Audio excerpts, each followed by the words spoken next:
murakoze cyane ndumva navuga amagambo menshi. Ikintu cya mbere no gushimira abakobwa bacu.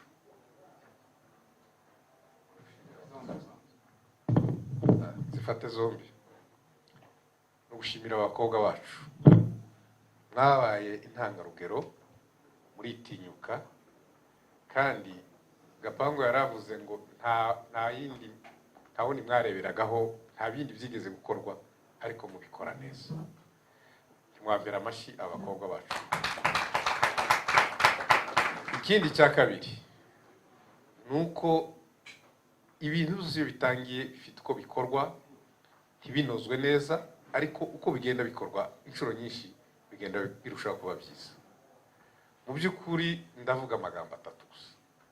Harimo imbogamizi z'amateka yacu ashingiye ku idini n'ibindi.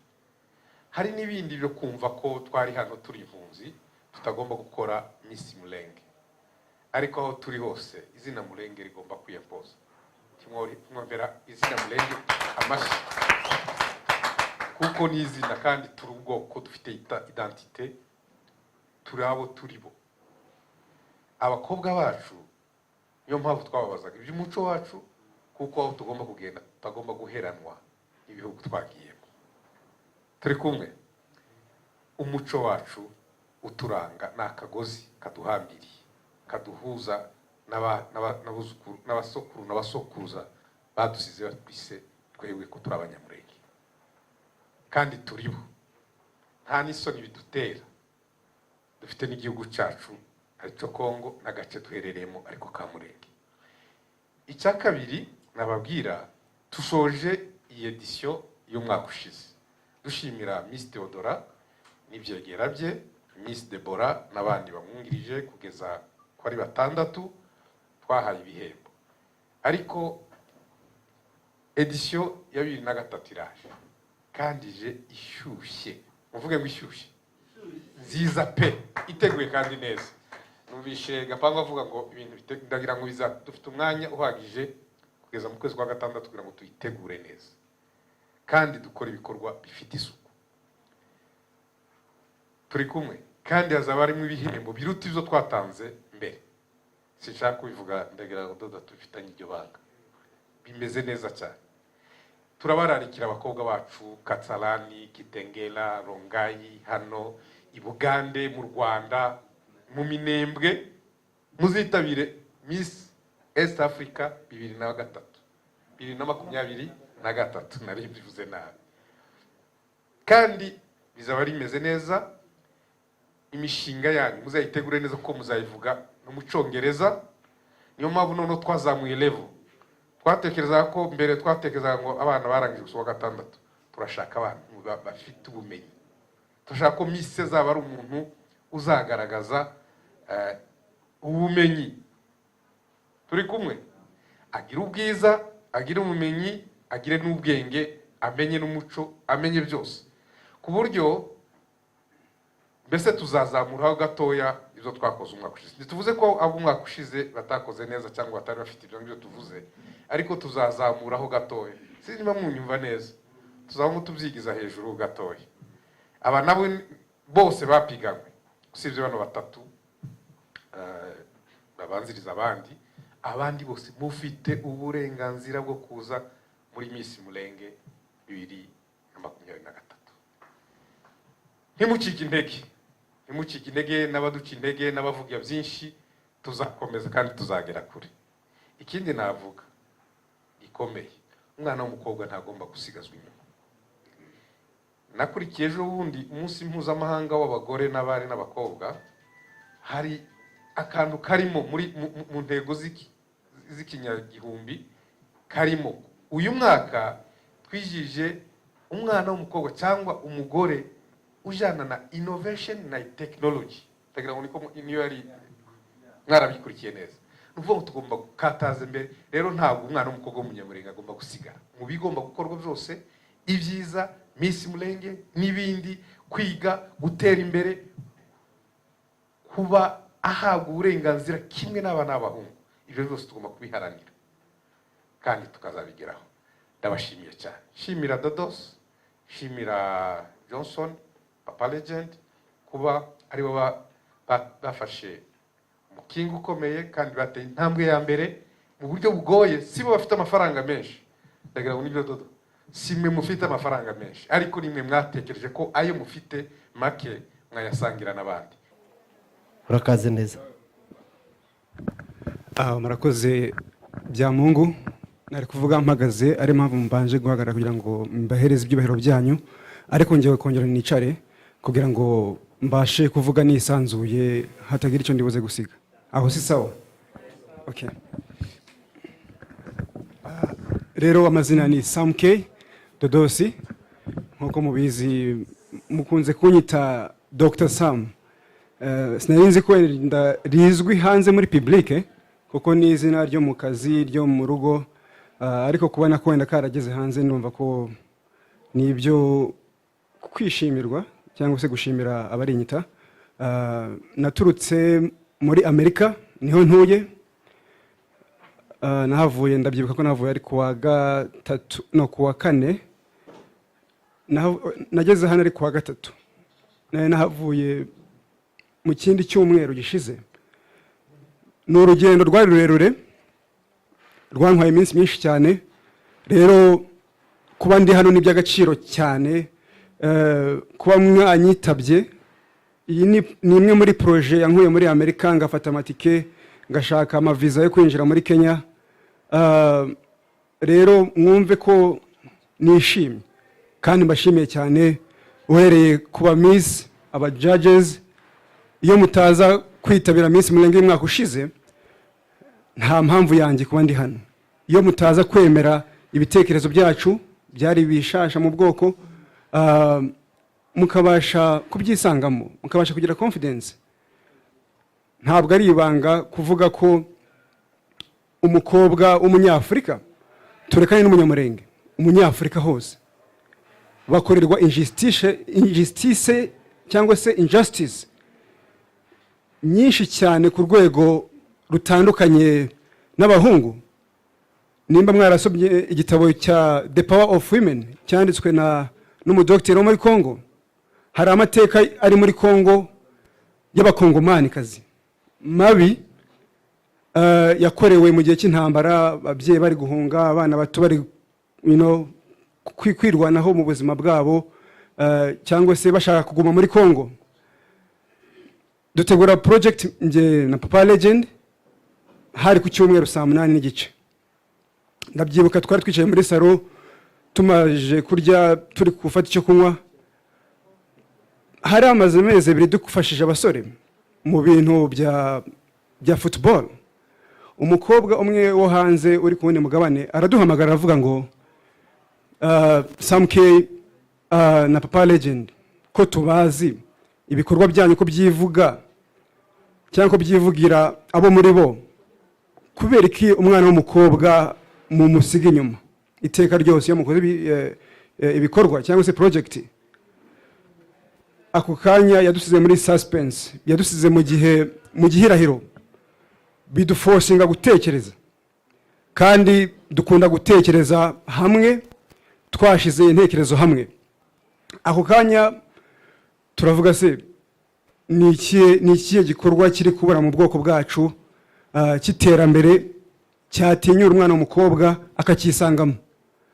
Nta n'isaha yashize twatekereje Miss Mulenge East Africa, mu minsi iri imbere azaba ari Miss Mulenge World, kubera ko twakwiriye isi yose.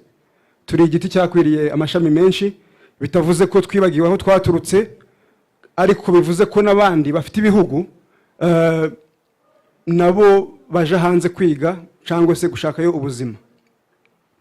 Miss Mulenge twayiteguye vuba cyane, hari nko mu kwa mbere ku mwisho, tuyishira mu kwa gatatu. Urumva ko nta minsi yari ihari. Icyambere yo kugira ngo abakobwa bitegure bakore revision, babashe kwiga umuco wacu, amagambo akomakomeye bagiye babazwa, kugira ngo uselinge iyo idea, wumvisha abandi bantu icyo gitekerezo bitwara igihe. Ariko mwarakoze kuba mwaritinyuye, ndetse n'abataje hano. Uyu munsi mu gatondo twabashakiye izina nje na Papa Legend. kubera ko Miss Mulenge ari igikorwa kibaye inshuro ya mbere ku isi yose cyagaragaye kikamenyekanisha ubwoko, twabise imfurakazi. Rero haba Miss Mulenge 2030 2050 2100 n'igihe tuzaba twaravuye ku isi, kuko nothing lasts forever. Simubizi se?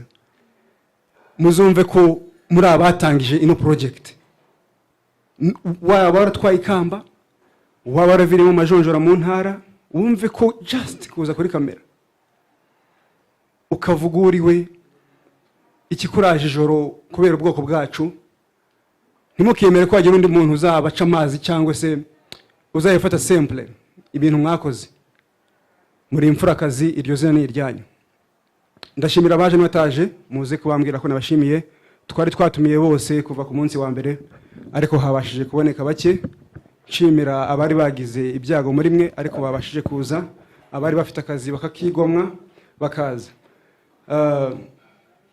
Narimo mvuga ukuntu natinze mu rugenzi. Navuye mu rugo njya muri New York City, NY City, hari mu masaha ya nimugoroba, kuko nkunda kurira indege izuba riri kurenga kugira ngo ndebe amatara, ndebe izuba, sunset, cyangwa se mu gatondo ka kare apana hagati y'umunsi. Ngere muri New York haba ingorane cyangwa se challenges, imbogamizi. Haba ama delays, murabizi ko indege hari igihe zisubikwa, bikunze no kuba ku bantu bacu benshi cyane bashaka gushaka ubuzima mu kindi gihugu. Ubu ufite flight no munsi uziko uri bugende no munsi, utazi uko uri bugende, just wizeye kuri bugende. Rero indege yanjye yagize ikibazo muri izo nzira kubera uburyo bwa tekinisiye, sinzi ikibazo nimba ari engine y'indege. Ubundi engine y'indege igira indege igira ama engine ane. Rero kandi buri ndege mbere yo kuyaguruka ni ngombwa bakore test bumve ko yujuje ubuziranenge. Nageze muri New York biranga, ndaharara kuri airport, bisaba ko nshaka hotel aho ngaho hafi muri New York City. Nari ku kibuga bita John F Kennedy, ikibuga gihenze cyane. Ukareba depense ya projet uri gutegura hano na depense ugiye gutakaza muri New York utari ufite kuharara, numva ko kabisa bindenze. Ariko ndabikora, ndavuga ngo uru rugendo nararuteguye, abantu barabizi, ntago nabatenguha. Maze kuharara bwarakeye, nshaka indi flight injyana muri Amsterdam mu Buholandi. Mu Buholandi nahamaze amasaha 4. Urumva iteka ryose nimushaka kugera ku ntego yawe uzaba uri tayari ya challenges, utuntu tuzakwitambika mu rugendo. Ariko ubundi yuze intego yawe, ishizi icyo ushaka kugeraho, urabyirengagiza ukabishyira ku ruhande. Nageze anga mwarakoze kunyakira kuri airport, nahageze ari mu gitondo. Byaranshimishije cyane kubona famille, kubona abavandimwe, societe yacu mumeze neza. Icyambere ni ubuzima, n'ibindi bizaza, ariko icyambere ni ubuzima. Naje mu bikorwa bya Mulenge Got Talent muri business ideas presentation. Turabizi ko mushoboye. Hari umuvandimwe wavuze, umuyobozi wa Embakasi yavuze ngo nubwo twasize igihugu ntabwo twasize ubwenge. Ariyo mpamvu tukomeza tugaruka kubinvestingamo, kuko tuzi ko mushoboye. Hari ibikorwa ngiye kumwihariko wanjye, hari ibikorwa mfite abazungu bisangamo. N'ubu ngubu ninsubirayo, hari biri mu kwa gatanu, mu kwa gatandatu, muri ayo mezi birakurikirana. Bizansaba ko mbamo ntegura, ngatumira n'abayobozi bo muri iyo state, yo muri iyo leta. Ariko nkaza kubinvestingamo, kuko amafaranga nkoresha yanjye nkuko mubizi kuri media ni menshi cyane. Gufata miliyoni 5 enye ziri hejuru y'ebyiri ukazishora mu bwoko bwacu, na amafaranga azabagumamo, muzahahisha, muzishuramo inzu, by'akarusho mukabyazamo umusaruro mu buryo bwa business bwo kwiteza imbere. Tugomba kureka amashyari. Ibyo ni petty business, ni business z'ubucucu kuba ufite ishari rya mugenzi wawe. Muri ubu buzima baravuga ngo ishyari niyo classe ya nyuma ufata mbere yuko uba umuntu mubi cyane.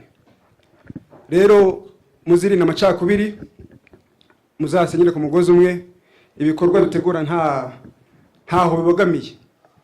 Ibikorwa nje na Papa Legend dutegura na Dr. Sam K ntago biri politize, ntago wa politicizinga, ntago wavanga politike mu bikorwa byacu. Ibi ni ibikorwa byo guteza imbere urubyiruko, byo gukuza indoto zabo. Ufite ibyawe bya politike cyangwa inyungu zawe bwite cyangwa se za groupe runaka, washaka undi munsi ariko udaciye muri OG cyangwa Dr. Sam K. Uretse ko benshi babizi ko dufite umwihariko wacu. Hagatanga mbashishikariza gutera imbere, kureka ibitabafitiye akamaro, mutangiye mwinjire mu kirere cyo kwiteza imbere. Bihera hehe? Bihera mu ntekerezo. Ukuntu utekereza ni iki? Inzozi zawe ntago ari kimwe urota usinziriye, ni bya bindi bikubuza gusinzira. Apana ibyo urota, cya kintu kikuri ku mutima kikubuza ibitotsi. Ariko se man, ibi bintu nabigeraho gute? Ndi kubabwira from a personal perspective.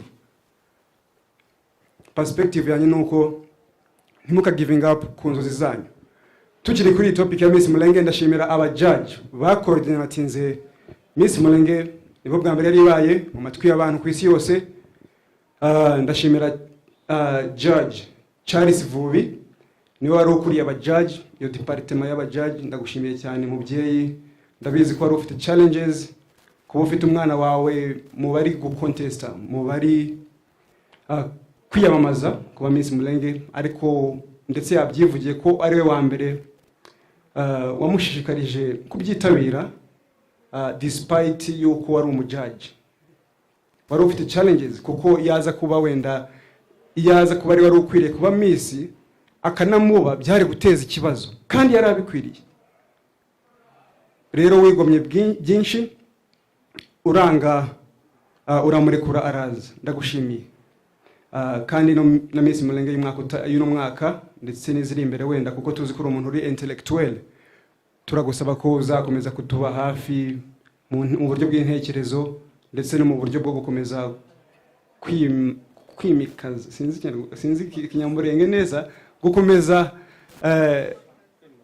kwimakaza cyangwa se gushimangira ibikorwa byiza byacu n'umuco wacu, bikazagera kure. Muri Amerika niho nkunze kubona, usanga umwana muto w'imyaka 7 kugera munsi, imyaka 4, atazi kuvuga na mwaramutse, muraho neza, na maki, atabasha kuvuga n'ababyeyi biwe.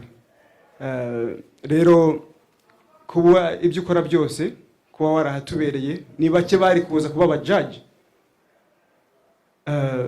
Hari n'abari babijemo ariko ntibabasha kuba open yo kubyitabira. Rero mwafasha akomeye namwe. Ndashimira Judge Diane wabashije kuzanga, ndetse n'abandi n'abanyamwiza na Maître Munezero Willy utabashije kuboneka ngaha. Nyamwiza, hari impamvu buriya twakugize umujudge wa Miss Mulenge. Wabyivugiye neza, wavuze ko kwari kugira ngo tubereke yuko bashoboye, ntibakilimite. Warakoze cyane, Imana iguhe umugisha. Ndashimira Gaston utabashije kubana natwe hano. Uriya mugabo Rudoviko ni umuntu w'umugabo cyane, murabizi, ariko si ukumutaka, si ukwiyemera. Uriya mugabo yakoze amanywa nijoro arwana nuko Miss Mulenge ibasha gukorwa neza, ibasha kugira influence cyangwa se impact twifuzaga. Nshimira na Byamungu Etienne bari bafatikanyije mu buryo bwa coordination. Numvishe ko ndetse ndabizi yuko Rodoviko Gaston arwaye. Turamusabira gukira, Imana ibashe kumukoraho, imukize ahari kubabara. Byari kunshimisha cyane iyo Gaston aza kuba ari hano, akabona ibyiza twateguye uyu mwaka ushize tubigezeho. Twabigezeho kera, ariko iyi fete ino party nayo ni yindi achievement dukoze. Rero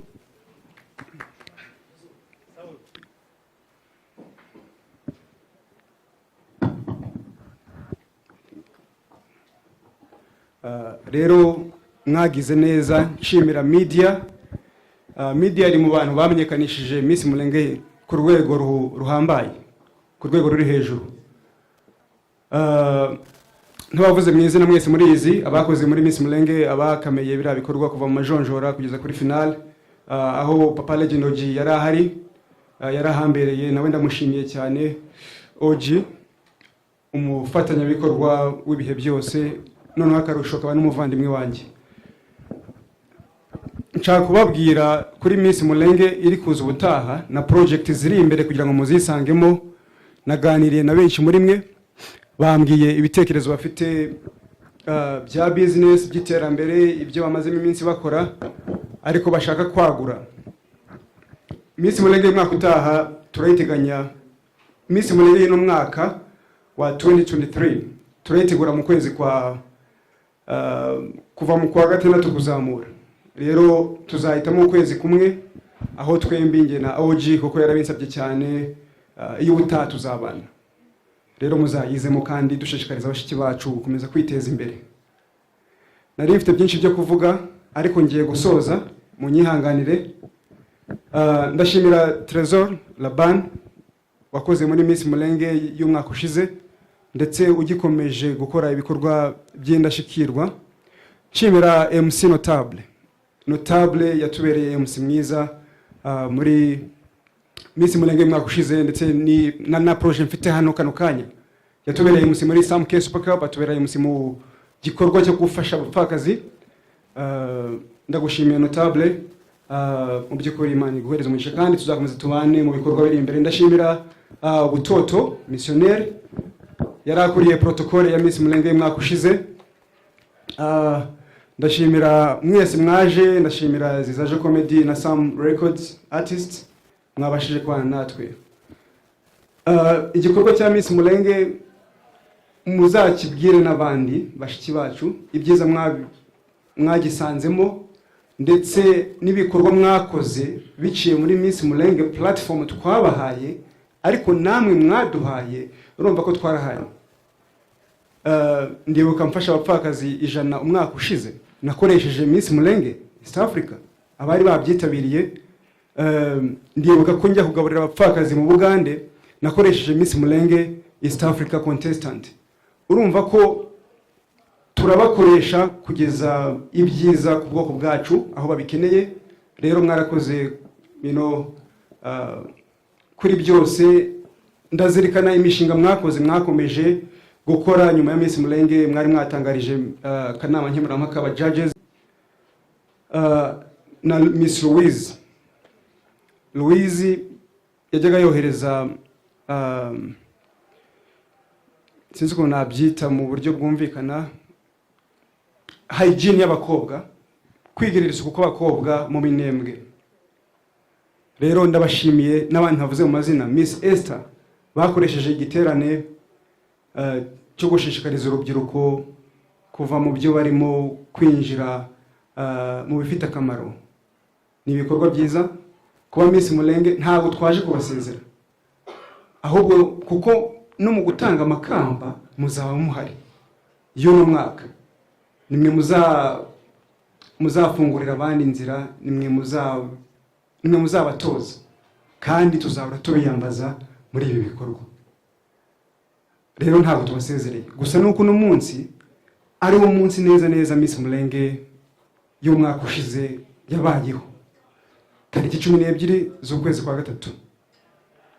Twari twabishyize ku wa 4 ariko biranga biba ku cyumweru tutanabiteguye kubera ko byapfuye ku mpamvu zitaturutseho. Urumva ko no munsi rero twakagombye kuba turi hano masaha. Byose ni umugambi w'Imana. Ndabashimiye, muziteze imbere, muzige, muzagere kuri nkuko babivuze. Nimwe babyeyi bejo, muzabyare muheke, muzabashe gutoza abana banyu umuco w'iwacu, kandi nabo muzabashe wasanga abana banyu rero bazitabira Miss Mulenge y'imyaka iri imbere. Rero ntimugacike intege kuba turi impunzi, ntimugacike intege. Muri Amerika usanga umwana w'umukobwa uri muri university afite imodoka ye, azi kwitwara, afite business ziwe, ari abamiliyoneri, afite inzu y'umutamenwa. Uri kumva? Rero namwe nta kidashoboka. Ndashimira timu ya Papa Legend, harimo Dibois Suleiman, narababonye, nari muri Amerika, ngiye ntabwo nabashije kuza, ariko kuri finale mwakoze ibintu byiza, narababonye. Kuvuga umuntu mwiza nabyangora cyane. Na Aimable, journaliste Aimable, sindi kumubona. Yes, warakoze papa, team Papa Legend. Nari kurondogora, ariko byinshi tuzagenda tubivuga naho mu minsi iri imbere. Mfite projet zo kwiteza imbere ziri ku iya mbere iri kuwa 4.